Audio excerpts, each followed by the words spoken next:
Welcome back to Life Begins at 40, sponsored by Lumity Life. And hello to those who may have just joined. The second session of the day is How to Optimise Sleep Through Nutrition with Clarissa Lenherr. Clarissa is a Harley Street registered nutritionist and a graduate of the College of National Medicine.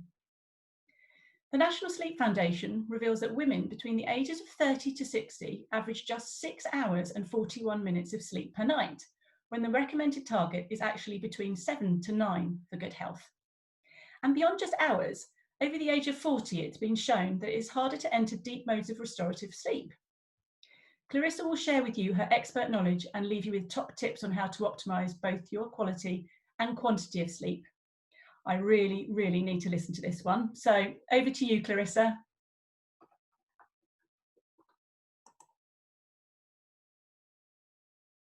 Oh, I am muted. No, I'm no longer muted. Thank you everyone for joining me on this Saturday morning to hear me talk all about sleep. And Sam, thank you for the wonderful introduction.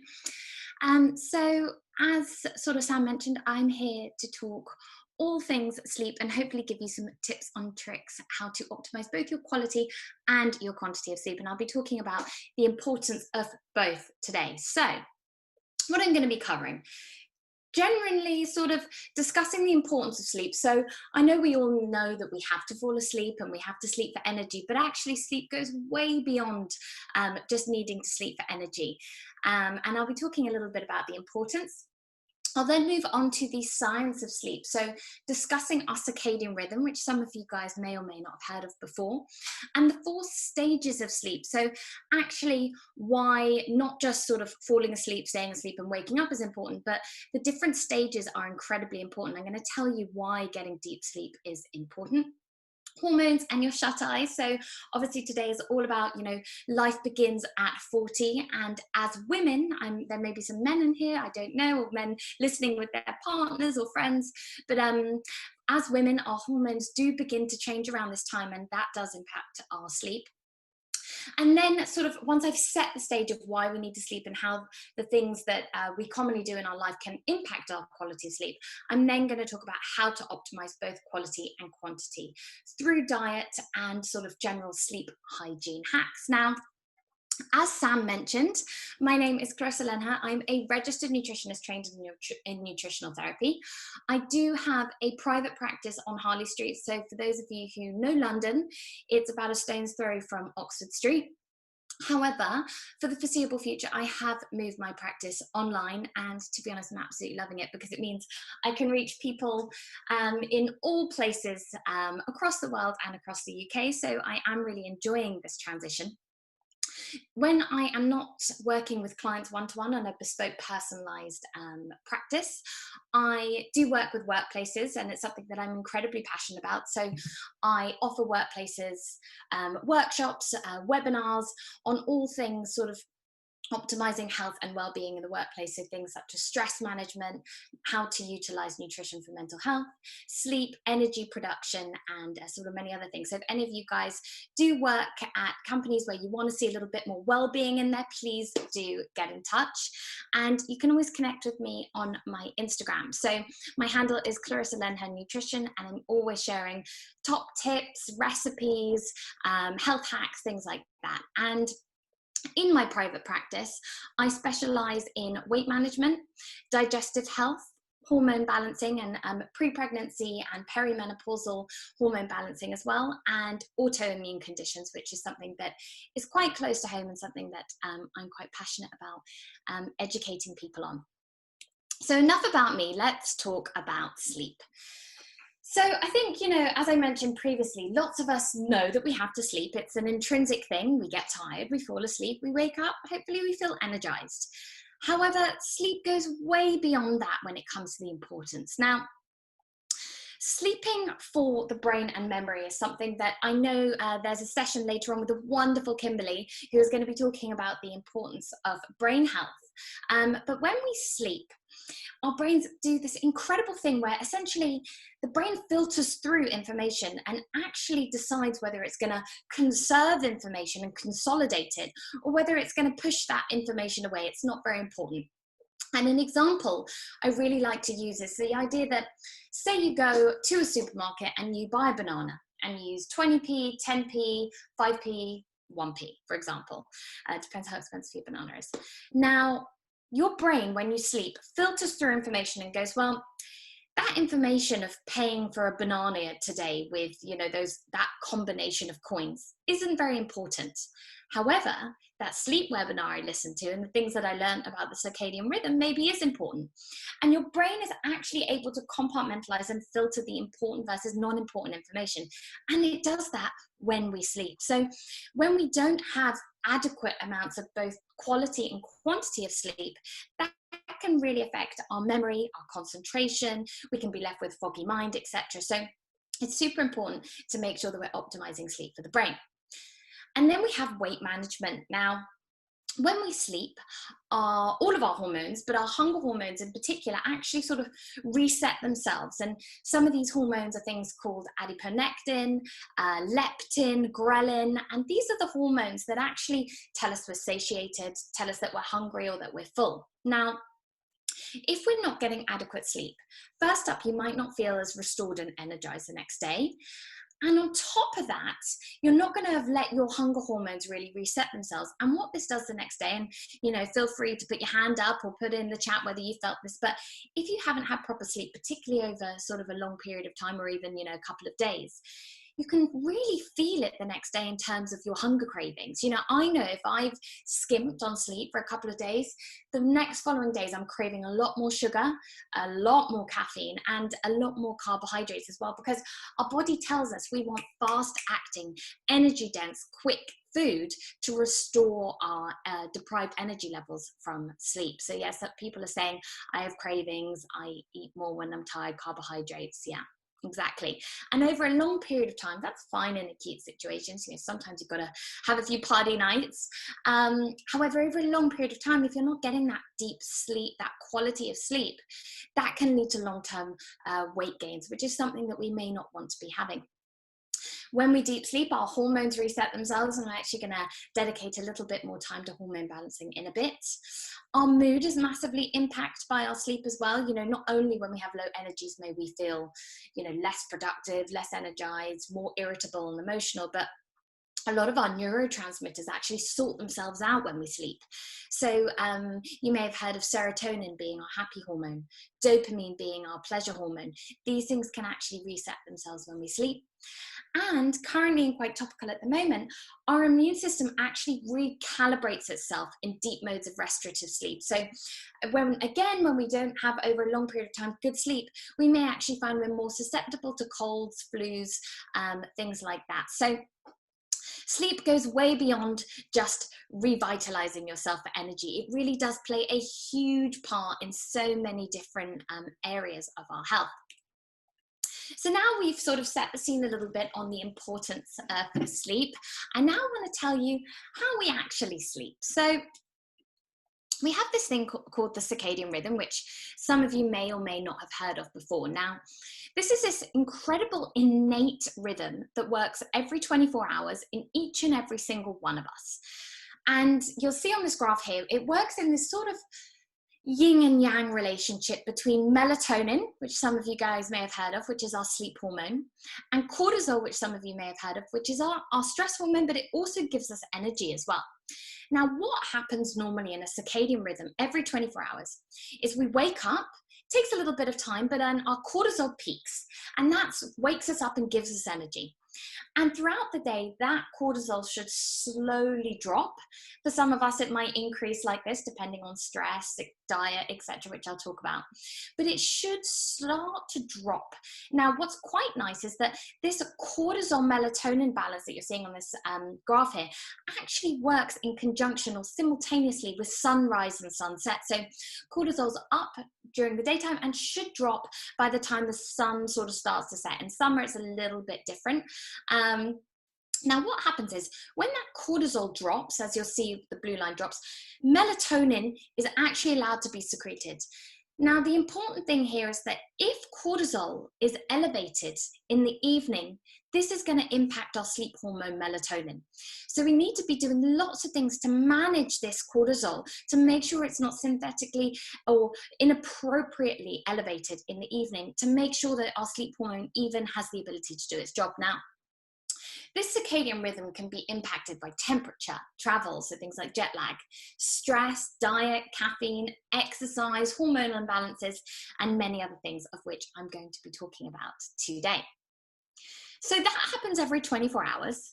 And then we have the different stages of sleep. So I'm going to talk you through these sort of 4 different stages. Some scientific literature and some sleep specialists and scientists actually say there's 5 stages, and they sort of separate stage 3 and REM into another stage. But this is basically what we do every cycle. Now, depending person to person and how many hours you sleep, you'll go through this cycle about 5 to 6 times. Now, the first cycle tends to be the longest. It's about 90 minutes.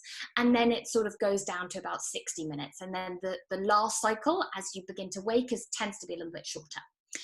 So first up, you enter stage 1. And stage 1 is a very light mode of sleep. Lasts about 5 to 10 minutes. And you're sort of semi-awake. So I don't know if anyone's fallen asleep on the couch and, you know, you're watching a TV show, and say, for instance, there's a siren in the TV show, and suddenly you're semi-awake, semi-asleep, and this siren has somehow become part of your semi-dreaming thought process. And that's really because you're in this very light stage of sleep. Things around you in your environment can impact your thinking. And if you're woken up in stage 1, you'll bounce back pretty quickly. You won't feel groggy or anything like that.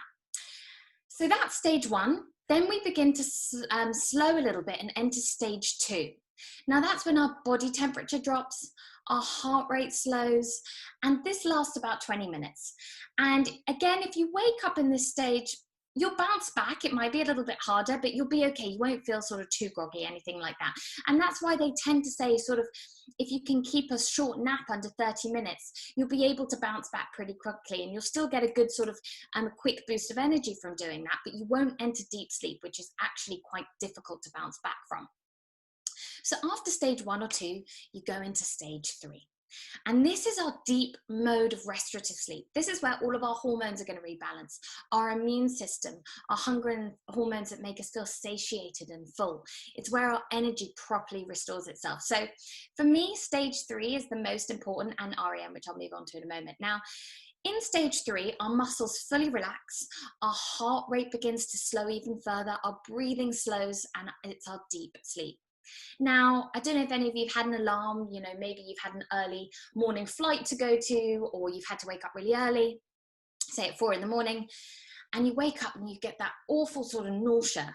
You feel completely groggy, you need like double espresso of caffeine to even feel like you're human. And that's because you're in proper deep sleep. And if you're woken up abruptly in that stage, it can be really discombobulating, which is why you don't want to enter stage 3 when you're napping. And then we move into REM, which stands for rapid eye movement. And this is the stage where we dream.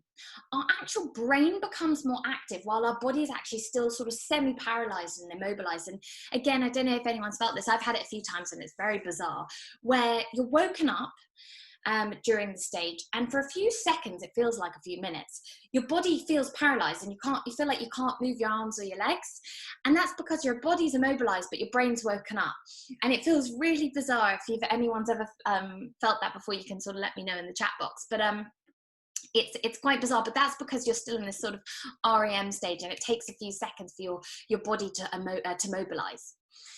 And really, this is where a lot of our emotions are processed. A lot of creative thinking happens during REM time. And by the way, the reason that some people remember their dreams more than others, or nightmares, is that if you naturally, after cycles, the last cycle you'll go through stage 1, 2, 3, REM, and out, and you'll awake naturally. And that REM is just that one part of those sort of 6 stages on average, 6 cycles that we have on average. That you've only remembered that one part of REM of dreaming. You don't remember all the other REMs that you actually go into. So we do a lot more dreaming than we actually sort of necessarily remember. So I now want to run a little bit of a poll and ask you guys, how many hours of sleep do you think is optimal?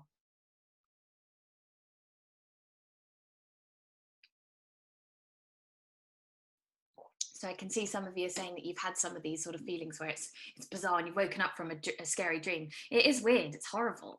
You do feel a little bit.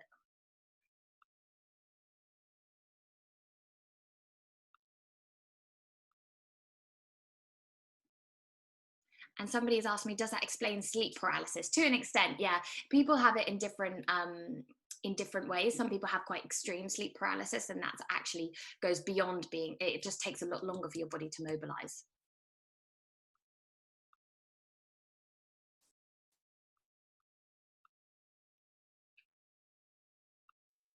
Okay, can we share the results from the poll?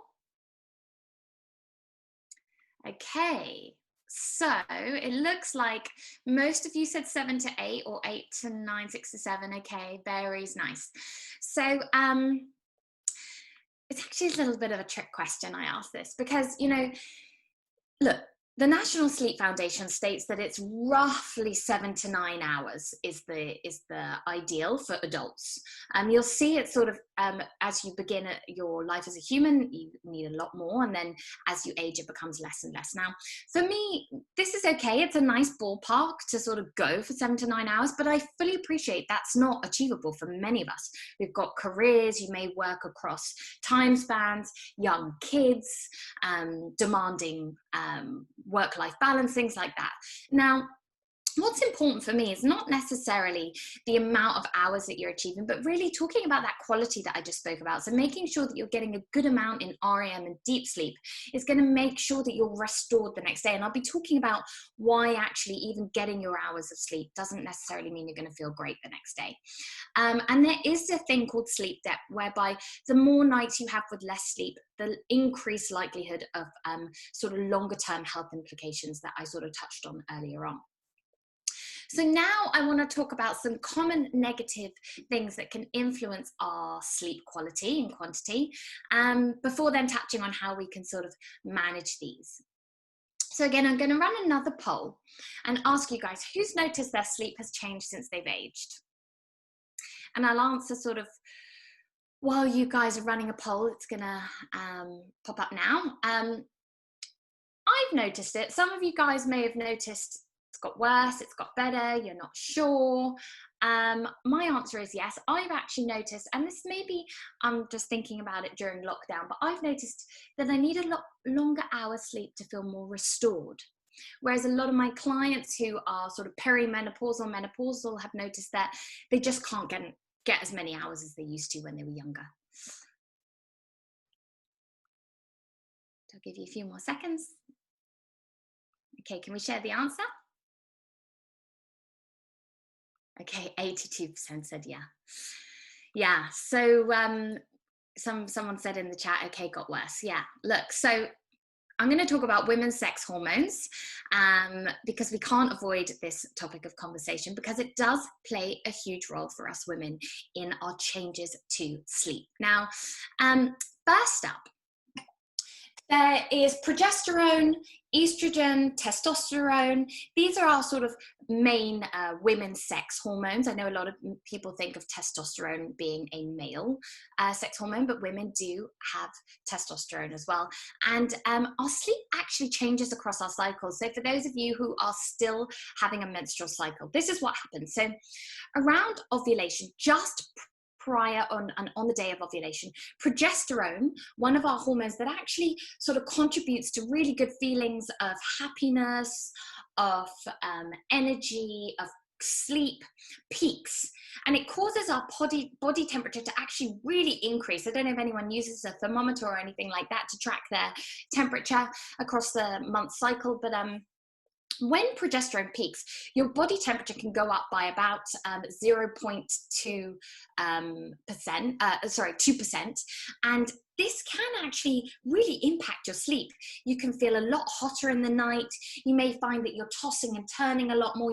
You may get a little bit of night sweats, even if that's not sort of your night sweats around perimenopause or menopause. And so around ovulation, people can actually find that just prior to ovulation, on the day of ovulation, their sleep is disrupted. And then once progesterone falls and we ovulate, Progesterone falls, and then progesterone starts to rise again as we get closer to our menstrual cycle. And actually that's our body sort of preparing for a potential pregnancy. Now, if there's no pregnancy, progesterone naturally sort of decreases and balances itself out, and that really actually sort of that balance of progesterone sort of slowly peaking and troughing, but staying in the optimal way, so not peaking with pregnancy and not dropping prior to ovulation, actually helps us sleep better. And so if we have an imbalance of this progesterone, whether you have hormonal imbalancing issues, you're going through perimenopause, you're in pregnancy, you can actually find that this imbalance of progesterone, or an estrogen dominance to progesterone, can really affect your sleep. And so we do want to try to make sure that we rule out any underlying hormonal conditions that maybe also impact sleep, but among other things such as emotions, which can impact our sleep, weight, cravings, things like that. Then when we go through pregnancy, progesterone and estrogen sort of change their balance, and things that can affect us during pregnancy with sleep. I mean, apart from the discomfort, it may be kicking, things like that, and having to sleep in different positions, but you also have an increased need to urinate. You may find that you get restless leg, and feel free if anyone does get restless leg in here to let me know, because it can be quite a common thing, particularly as you enter perimenopause. And heartburn as well can be a common frequency during pregnancy. And actually, when we lie flat, when we go to sleep, what happens is we don't actually have gravity to give us a helping hand with digestion. And if you've got slow digestion, what can occur is that food isn't digested properly. It can lead to heartburn, and heartburn can be very disrupting when it comes to sleep. And some people are saying, I definitely get hotter at night at that time of the month. Yeah, it happens for a lot of people. And then we have perimenopause. Now, 61%, according to a sleep survey, said they experience insomnia from perimenopause and menopause. Now, perimenopause on average starts about 5 years before menopause. And for those of you who don't know, menopause starts really from the last day of your final cycle. Now, during menopause and perimenopause, progesterone decreases. Now, progesterone, as I mentioned, is our sort of happy hormone. It makes us feel energized, makes us feel confident, and it helps with our sleep. And when progesterone decreases, unfortunately, anxiety can increase as well, which can be one of the common side effects during perimenopause and menopause. And perimenopause and into menopause, unfortunately, a lot of women can suffer with night sweats. And that's really because our estrogen begins to drop as well and sort of fluctuate, particularly during perimenopause. And that can really affect both quality of life, but also quality of sleep. Additionally, an increased incidence occurs in sleep apnea and snoring because of changes in hormones. And again, that can be disruptive to quality of sleep, because if you're snoring a lot, you suffer with sleep apnea. Unfortunately, that can prevent you from entering those deep modes of restorative sleep. And melatonin, our sleep hormone, does decrease with age. And so unfortunately, you've got many things sort of not helping as you're entering perimenopause and menopause when it comes to sleep. So some of the support, of which I'm going to touch on in a little bit, is, stress management, because if we're dealing with higher anxiety, mood changes, that stress management is going to be one of the key tools. Supporting hormonal balance, so working with a nutritionist, and I am taking on private clients to work with female sex hormones to make sure that you're ruling out any underlying conditions and that you're naturally supporting your body's estrogen, progesterone, testosterone balance, and optimizing sleep hygiene. So you may not be able to sort of fully balance out your hormones as you're going through perimenopause and menopause, but what you can do is make sure that you're optimizing all the things that you can actually sort of sort out through nutrition and lifestyle. And some people are saying, what's restless leg? And I have restless leg with 3 pregnancies. It's very frustrating. Any advice on how to stop this? So restless leg, unfortunately, it almost feels like nerve twitching, and people get it in different ways. It tends to be worse at night. And what I will say is, anyone who has low iron can trigger restless legs. So I do recommend trying to increase your iron rich foods, and also trying to increase your magnesium intake can really help with that as well. But unfortunately, it's one of these things that does frequently happen in women as we age. And I've got some more questions before I move on to the next slide, so that I'm not left dealing with lots of questions at the end. Due to severe endometriosis, I have the Mirena coil and have to use Cesaret pills, so my hormones are completely augmented. Any ideas how I can keep using coil pill but balance them slightly? And my answer to that is you would have to work with me privately, because I have to look into what's going on with your hormones. It's not just your hormones are in balance, and with endometriosis it's quite an intense thing that you need to sort of be working with somebody one-to-one. I wouldn't be able to advise without knowing what's really going on underneath. And somebody said, any thoughts on magnesium to reduce restless leg? Yes, as I mentioned, and I'm going to talk about magnesium in a moment. Okay, so now we know hormones affects our sleep. I want to talk about caffeine. Now, yes, caffeine, lots of us do consume. Now, the thing with caffeine is that caffeine stimulates a cortisol response. So remember I mentioned with this circadian rhythm here that we don't want to artificially increase cortisol later on in the day because of its effect on melatonin production. Now, caffeine has a half-life of just 6 hours. So it takes 6 hours for the majority of people to actually eliminate caffeine from the body to allow melatonin to be secreted. So that's why timing your caffeine can be really important. So you'll see here on this graph, if you're having a coffee or a tea at 4 o'clock, it takes 6 hours to remove that caffeine. And so it's not till 10 o'clock that your melatonin is officially sort of producing at its rate that it's supposed to. And that's why people who don't time their caffeine and who are particularly sensitive to caffeine may find that their ability to fall asleep is really impacted. So they may find they've got that sort of wired mind at night, or energy late at night, or then perhaps falling asleep because they're tired, but then waking up artificially in the middle of the night. So there is a real difference between fast metabolizers and slow metabolizers. So you've got people who can rapidly metabolize caffeine. You know, they're those people that can have a double espresso right before bed and doesn't even touch the sides. And then you've got the slow metabolizers who will have, a few sips of a coffee or a tea and they're bouncing off the walls.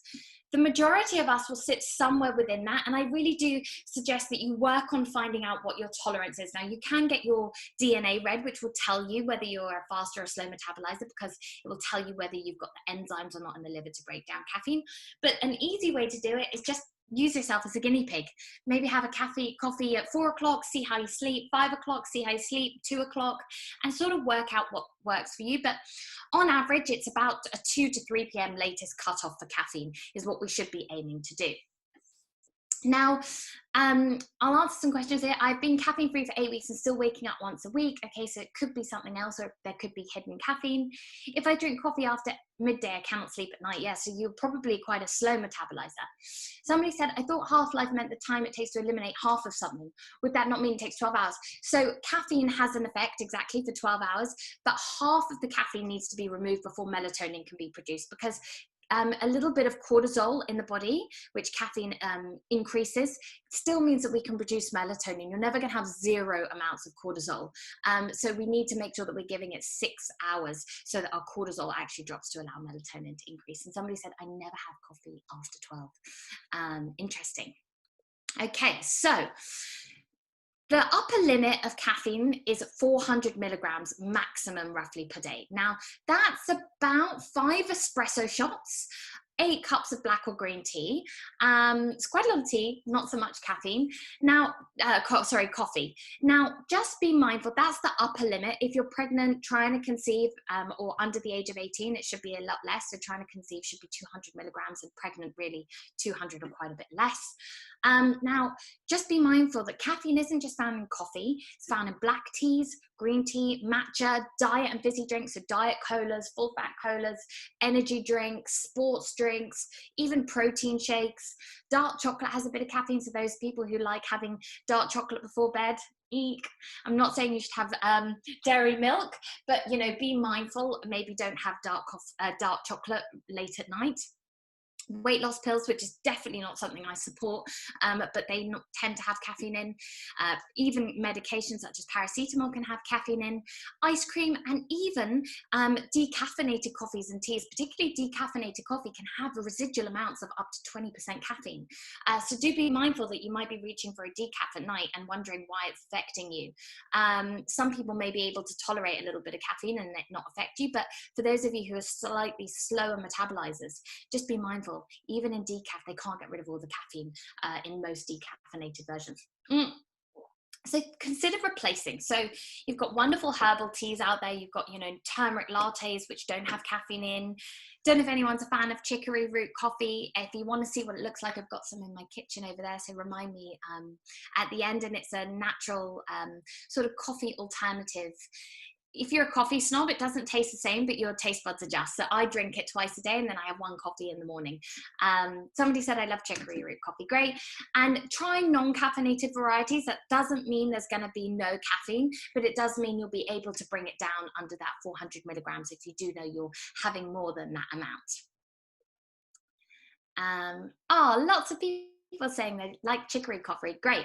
Now here is an example of those sleep stages that I was mentioning before, because I want to show you what alcohol can potentially do to your sleep. Now this is me. These are my sleep stats, and you'll see the sort of awake, REM, light sleep, deep sleep, and you'll see those cycles I mentioned. So on the right is optimal sleep. So I'm having 5 stages roughly there. I'm waking up in the night, which I've always done. Which is, fine, because I'm getting enough deep sleep. I'm getting an hour and 28 minutes, which is about the benchmark. 12 to 15% or 18% deep sleep is really, really good. Light sleep is great. I'm getting 17% REM. That's really good. So that's optimal on the right, that 10th of May. On the 8th of May, you will see I only had 3 cycles, full 3 cycles. I am spending a lot longer in light sleep, and I got barely any deep sleep. Can you see that? I got 18 minutes. I got 3% deep sleep, as opposed to 12%, which is the benchmark, and up to 18%. And why is that? I drank alcohol before bed. So I'm showing you guys, this is how alcohol affects your deep sleep. So what happens is we drink alcohol, our liver breaks it down, and a byproduct is acetaldehyde. And unfortunately, acetaldehyde affects our deep mode of restorative sleep. So you can see it right there on that sleep cycle that I just showed you. So I do recommend timing your alcohol, if you're going to have alcohol, about 2 to 3 hours as a minimum before you're going to bed, to make sure it's not affecting that deep sleep, which is going to make you feel absolutely rotten the next day.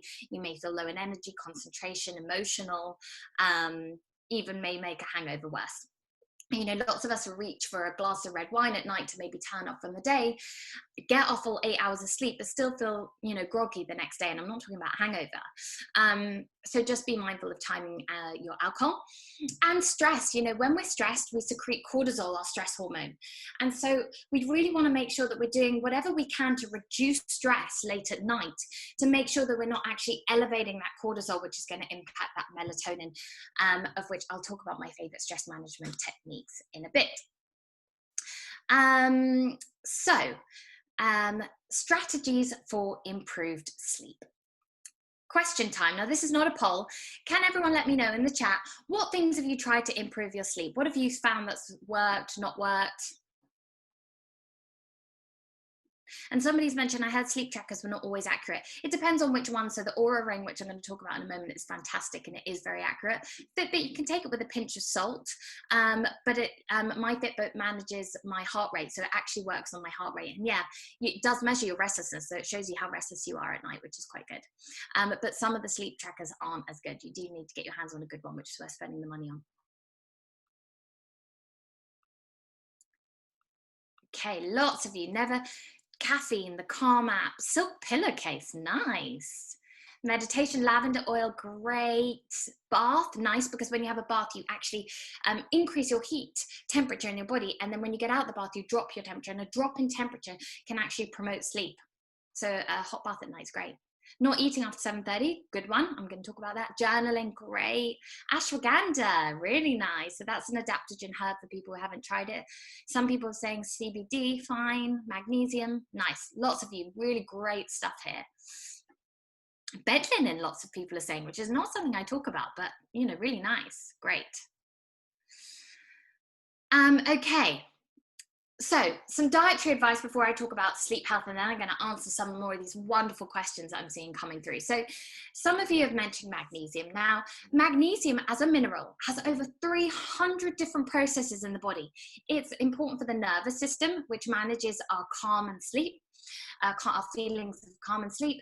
It helps with energy production, with the immune system, so with carbohydrate and energy metabolism. So it plays a humongously important role, and it's really vital for stress. Now, as a nutritionist, I'm always food first rather than reaching for supplements. So if you can, trying to make sure that you've got adequate magnesium in your diet is the first point of call. And you can see I've listed loads of sources of magnesium there.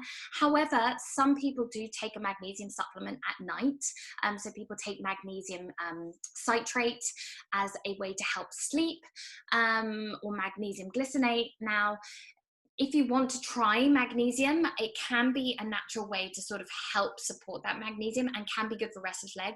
And I'm actually going to be talking about in the next slide, my magnesium recommendations when it comes to restless leg as well, in particular, and sore muscles, because magnesium can also really help calm achy joints and sore muscles and things like that. And then we have tryptophan. Now, tryptophan is an amino acid found in protein. And what's really cool about tryptophan is when we consume foods that contain this tryptophan amino acid, it's actually broken down and converted into 5-HTP. Now, I don't know if anyone's taken 5-HTP as a sort of supplement. Some people take it as a mood booster. I'm not recommending that. You always need to work with a practitioner if you're going to take supplements. But 5-HTP in the body is actually converted, which is why people take it, into serotonin.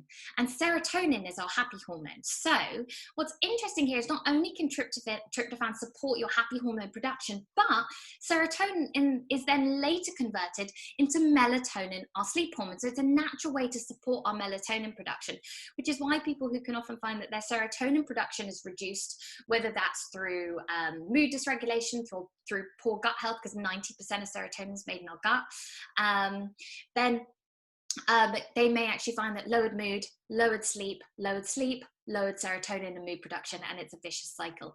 So doing what we can to actually naturally support serotonin can be very helpful. And so one of the most abundant sources of serotonin is turkey, which is obviously why everyone's so happy around the festive season.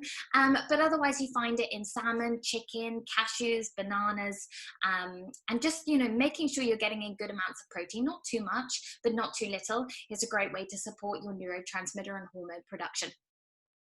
And then we have vitamin D, which for me is one of the most important vitamins, if not probably up there as the most important for me in my way of working, is vitamin D. Now, lots of vitamin D being spoken about in the press at the moment and its role on the immune system.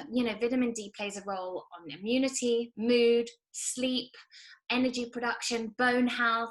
It's incredibly important. Now, to get your recommended daily intake, which is 10 milligrams or 400 international units, you need to be getting in 10 to 20 minutes a day of sunlight on direct skin without sun cream, and that's direct sunlight, not through a window. Which is why many of us can get low levels of vitamin D. If you live in the UK, we don't get sunshine as often as we'd like. Throughout the winter and autumn months, we don't get much sunshine. If you work indoors, you don't get exposure. If you wear sun cream, which obviously is absolutely vital and important. And unfortunately, it can be hard to get your vitamin D intake through food.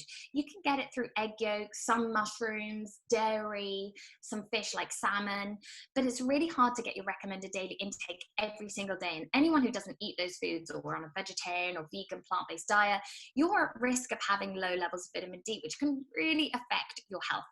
So I do recommend between the months of October to April, and actually Public Health England recommends this and the NHS recommends that between the months of October to April, they actually said May this year because of everything going on in the current global pandemic, but essentially they've recommended that people take a low dose supplement between those months to ensure that you don't get any deficiencies, which is about, a low dose is about 400 international units.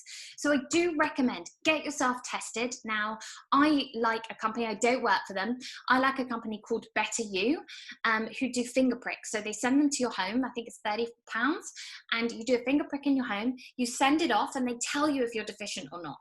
And then they actually send you a free supplement according to how deficient you are, so you know how to supplement accordingly to make sure you get your results back up.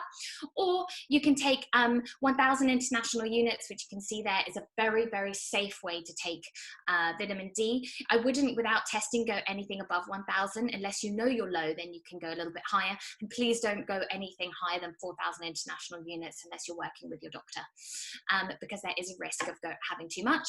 And you can use the code Clarissa10 for 10% off anything on their website.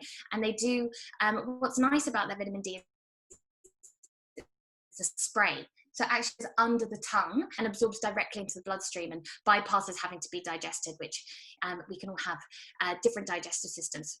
So other dietary advice, so I don't know if anyone's tried Montmorency cherry, but this is you can see in that little bottle, it's actually one of the world's most abundant natural sources of melatonin. So in the UK, we cannot buy melatonin. It's not able to buy unless it's prescribed. But what we can do is have natural melatonin sources. So I do try to, I recommend to some of my clients who suffer with insomnia or sleep issues to try a few drops of Montmorency cherry in water about 2 hours before you want to go to bed.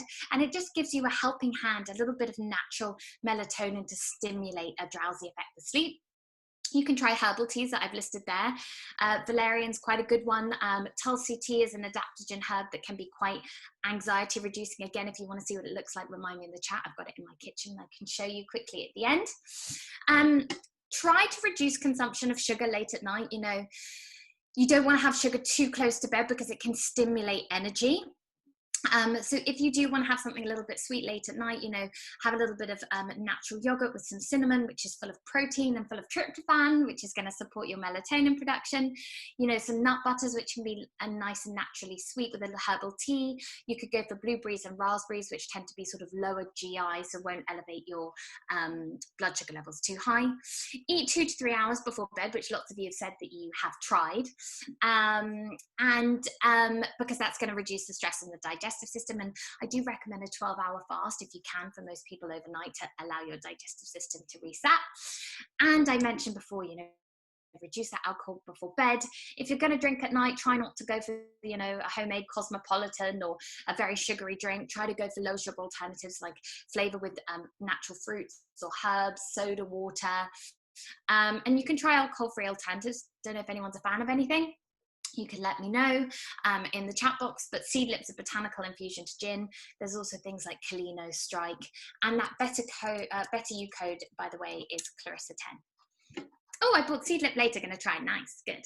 So finally, some lifestyle measures before I want to give you guys a good amount of time to check in with your questions, because I've seen loads coming through. Now, the optimal temperature environment that has been said is roughly 18 Celsius, and if you can make a room dark, that will really help, because lots of people can, you know, have some blinds with a little bit of light peeking through. I'm a culprit of this, and I naturally wake up when the sun comes up, and then I wonder why I'm waking up at 6 a.m. When I have the ability to sleep until 7. So make sure, you know, invest in those dark sort of blinds, and try and, you know, if you know your room is really hot, if you live in an apartment where heat travels up, or, you know, you don't have many air circulating, try and, you know, maybe get a fan. You may even need lower than that if you notice that your body temperature is actually quite high, or you're going through perimenopause or menopause and suffering with night sweats. I saw loads of you saying that you don't use your phone at night. Great. So curfews aren't just for little ones. Try and set a screen curfew. I try to say 1 hour before bed where I try not to look at my phone or TV. I try to read a book. It doesn't always happen, but I try to whenever possible, just to make sure that I don't have that electronic stimulation that can elevate my stress levels late at night. And blue light blocking. So all of our technology has blue lights within them, our TVs, our mobiles, our laptops, and unfortunately that's fine during the day, but at night, you know, as humans, we're not designed to have synthetic light in the evening, and that blue light is perceived by our retinas, and our retinas go, it's still daytime, I've got, you know, light coming in through my eyes, I'm going to stop producing as much melatonin, because, as I mentioned, that cortisol melatonin relationship works in conjunction with daylight and sunrise and sunset. So invest in blue light blocking. Get those apps on your phone. So most phones have night modes that you can turn on that automatically work with sunrise and sunset, so you don't even need to think about them, and it puts this sort of orange tint on your screens. Flux is one that I have on my laptop that's free that you can download. Otherwise, in the bottom right hand corner, you can get some blue light blocking glasses. If you want to know which ones are my favorites, you can message me on Instagram, DM me, and I'll send you the link. I actually have some quite nice cool ones. Those ones in the bottom right hand corner are a bit geeky, but they're not expensive. And you wear them to block the light, so they're slightly orange tinted, and I use those when I have to work late at night or I want to watch TV and I can't put a blue light blocking app on my TV. You can try those trackers. So some people were asking about trackers before. The Aura Ring is expensive, but it is by far the best on the market, and it really does show you so many wonderful things. Otherwise, I have a Fitbit heart rate one, which measures my restlessness as well and tells me how much I wake up. It's not 100% accurate, but it's pretty good, and it shows me the difference between when I drink and when I don't, and I know I can feel it the next day, and I'm not talking about a hangover. And lots of smartphones, things like that, and smart watches have some sleep apps, so try those out if you're interested. Timing exercise. Now, if you notice that you exercise maybe after work or in the evenings, and you notice you find it really hard to fall asleep, you're quite wired and energized at night, that's because when we do high intensity exercise, we elevate cortisol, we go into a fight or flight response, and that means that our stress levels are elevated in the evening, which can affect our melatonin production. So not everyone's affected by this. Some people find that when they exercise in the evening, it actually tires them out if they've got a lot of energy and they can sleep better. But if that is you, I do recommend shifting and trying to do high intensity exercise in the morning and transition to moving slower in the evening, whether it's yoga, Pilates, breath work, maybe a nice sort of soft walk in the summer evenings, things like that. You can try Epsom salt, or magnesium salt baths. So again, in the right-hand corner, I've got Better You who do, and I don't work for them. I am an affiliate of them, but I don't work for them. Now, magnesium, Better You do magnesium flakes that you put in the bath. You want to put about 2 cups, and you sit fully submerged for 20 minutes, obviously neck up. And what happens is your body actually absorbs the magnesium into your muscles, and it can, as I mentioned before, a bath before bed can be very good for promoting sleep because you increase the temperature, and that drop in temperature can promote sleepiness.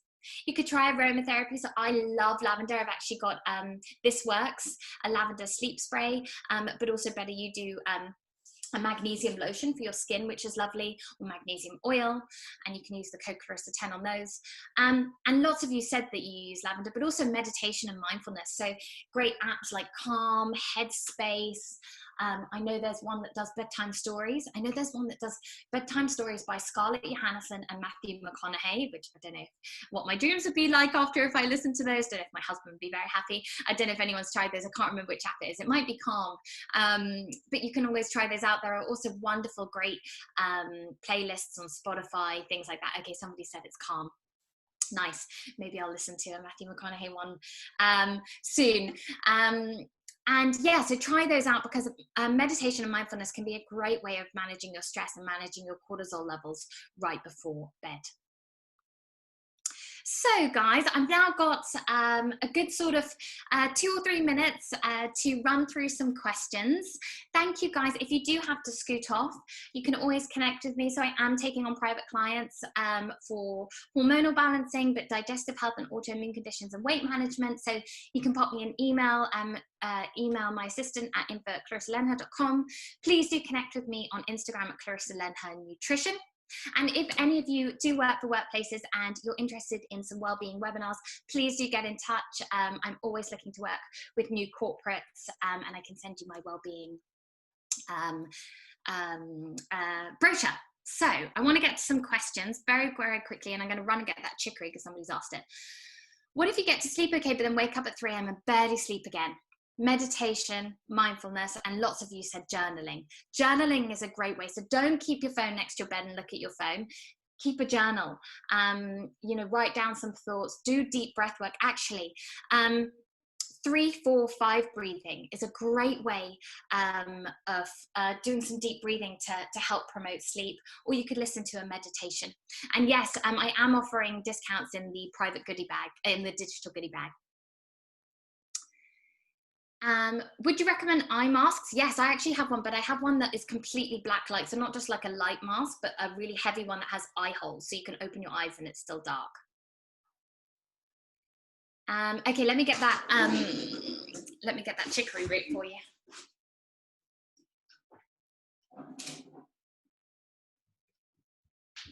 This is what it looks like. So you just mix it with hot water. It's delicious. I have it as a latte. Is 5 hours straight sleep better than 8 hours of broken sleep? I have children who interrupt my sleep. I feel you. Whatever sleep you can get is amazing. If you can get, 8 hours of broken sleep, that's totally fine, because your body, as long as you can support your body into getting that deep sleep, an hour and a half of deep sleep is really important. If you can aim for that across whether it's broken or not, fantastic, really great. I can't remember the name of the mask, but if you put in sort of a light blocking sleep mask on Amazon, that's where I got it from. What do you eat when you slept badly and just want to eat carbs and sugar? Good question. Try to optimize your sleep, but if you can't, make sure that you're having a well-balanced meal at every opportunity. So a little bit of complex carbs, some protein, fat, lots of veggies, fruit. If you're going to have carbohydrates, reach for the complex brown kinds. Try to fill up on veggies and fruit that give you natural energy. Make sure you're not skimping on protein, which keeps you full and satiated. Have a little bit of dark chocolate, not too close to bed if you want a little bit of sugar. Maybe have some yogurt with berries and cinnamon, some natural, maybe a little bit of natural green tea, not too close in the afternoon, things like that. Do you recommend any sleep aid supplements? I personally don't, unless you're going through, sort of chronic sleep deprivation or trauma. And in that case, I suggest working with a doctor. Otherwise, you can try natural sleep aids as a transitionary sort of approach, such as valerian root extract. You can have normal coffee as long as you time it appropriately, or you can have just chicory. It's up to you, but try to keep under that 400 milligrams I mentioned. Thanks, guys, for your lovely messages here. I'm reading through them. Sorry, I'm trying to get through all your questions. I know that I'm a little bit short on time. Is there a great breakfast that helps maximize that start of the day for the next night's sleep? I would say my favorite way of getting people to eat is natural live yogurt for breakfast if you eat dairy, if not a plant-based alternative. Some walnuts and flax seeds and chia seeds and other seeds for omega-3, which Kimberly's going to be talking about the importance of omega-3s in brain health. Lots of berries, blueberries, raspberries, strawberries are in season, and some jumbo oats or some homemade muesli. That you've got everything. You've got your protein, your fat, your fruits and veg, your antioxidants, your complex carbs. It's going to keep you full, satiated. You can dress it up with lots of different nuts and fruits and herbs and cereals and things like that, and make it sort of diverse every day. Or I love shakshuka eggs. Okay. Are nut butters healthy? Yes, really good. Really, really good. As long as you get them without added oils and without added sugars. So try to get them naturally sugar-free.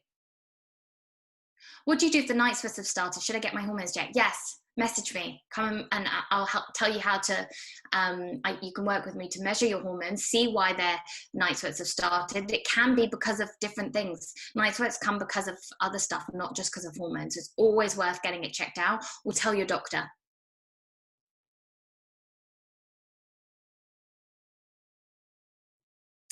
I've had a gastric bypass and have an autoimmune condition called primary biliary cholangitis. I haven't slept through the night for over 40 years. Oh my goodness. This is my last question. I'm 51, menopause after pre. Susu, I recommend, because this is quite an in-depth question, quite personal, I recommend emailing me privately so that I can sort of help you with that. And I tend to crave salt when I'm tired. Last question. Should I go ahead and eat it? Have a little bit of pink Himalayan salt or grey salt or sea salt. But often people crave salt, particularly if their adrenal glands are not functioning optimally. So make sure you're getting those magnesium foods to support your adrenal glands, and stress management, because your adrenal glands can be under pressure when you are stressed. So it might be because of stress, and sleep actually exacerbates those stress levels. Hormone checking, digestive check, email me. You have to do it through a practitioner. If you want to check your hormones, you have to work with a practitioner to get them properly checked. I check them through saliva or urine, not through blood testing, which isn't as optimal. All right, guys, thank you so much. And lots of amazing questions. Feel free to email me, get in touch. I can help you with digestive checking, hormone checking. And I hope you guys sleep really well tonight and enjoy Live Well. Thanks. How great was that talk? Thank you so much, Clarissa. So many hints and tips for sleep. I've been writing copious notes. Absolutely fantastic. Thank you so much for your time. I certainly appreciated it. I'm sure everyone who was listening did as well. So thank you very much. Thank you. Our third session of the day, Blendlit with Sarah Gorman, will start at 11:45. I personally have done a number of Sarah's sessions and she is absolutely brilliant. So don't miss out. And I'll see you then. Bye-bye.